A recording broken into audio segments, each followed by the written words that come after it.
देखिए, जो इस वक्त पंजाब की हुकूमत है और वज़ीर आला है, वो दोनों तोइने अदालत कर रहे हैं। और तोइने अदालत वो एक मुकदमे में नहीं कर रहे जिसमें उन्होंने ATC के अंदर स्पेशल जजेस लगाने हैं, बल्कि उसके साथ साथ वो तोइने अदालत दो और केसेस में भी कर रहे हैं। एक केस ये है कि उन्होंने जो इलेक्शन कमीशन के जो 9 मई वाले धांधली वाले इंतखाबात थे, उनके खिलाफ जितनी भी पिटीशंस आई हुई हैं, उनको सुनने के लिए ये एक्सक्लूसिवली सोलली इख्तियार है हाई कोर्ट के चीफ जस्टिस का कि वो बेंच देंगे कि फलां जज साहब फलां इलाके के लिए मैंने नामजद किए हैं। इलेक्शन कमीशन के पास कोई ऐसा इख्तियार नहीं है।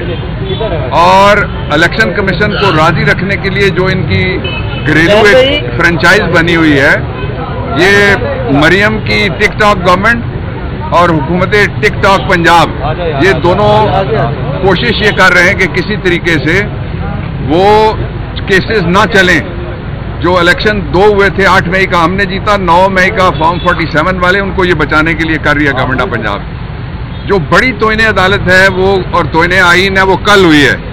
जो मिडनाइट जैकॉल्स, आधी रात के गीदड़ों की तरह से जो पंजाब वालों ने जो आपका गला घोंटने के लिए, सहाफियों को पकड़ने के लिए, ब्लॉगर्स बिलॉगर्स उनको पकड़ने के लिए जो उन्होंने कानून बनाया है, वो कानून चलेगा नहीं।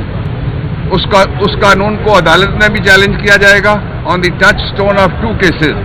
जो इससे पहले भी कोशिश की गई, तो वतन पार्टी के केस में सुप्रीम कोर्ट ने कहा हुआ है कि जो पॉलिटिकल आज़ादियां हैं और फ्रीडम ऑफ एक्सप्रेशन है, जिसका आप हिस्सा हैं, मीडिया भी हिस्सा है, ब्लॉगर्स भी उसका हिस्सा हैं, तो इसलिए वो कानून उड़ जाएगा।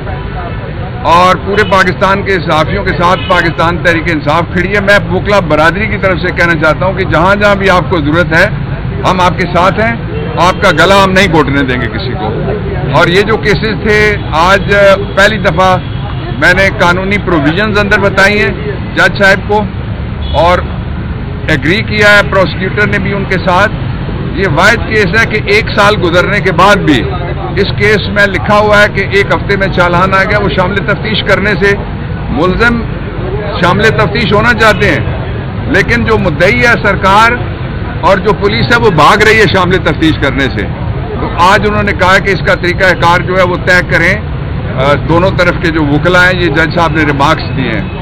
और आखिरी बात यह है कि 29 जून को ये तारीख हुई है। ये केसेस नहीं है बिल्कुल भी, ये एक सियासी एजेंडा है।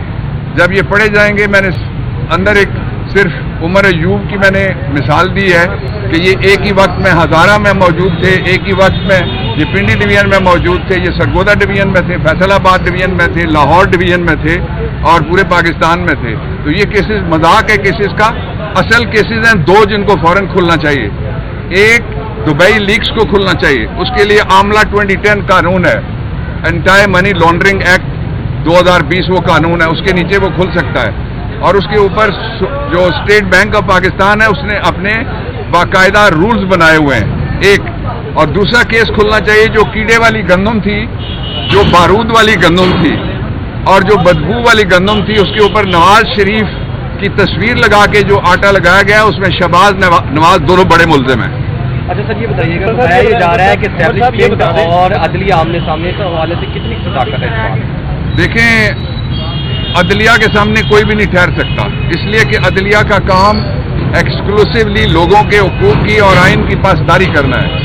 और हम अदलिया का जो आइन की पासदारी और बुनियादी हुकूक का तहफ़्फ़ुज़ है, वो उनकी जो ड्राइव है, उसका हम उसकी पूरी तरह से उसका साथ देंगे।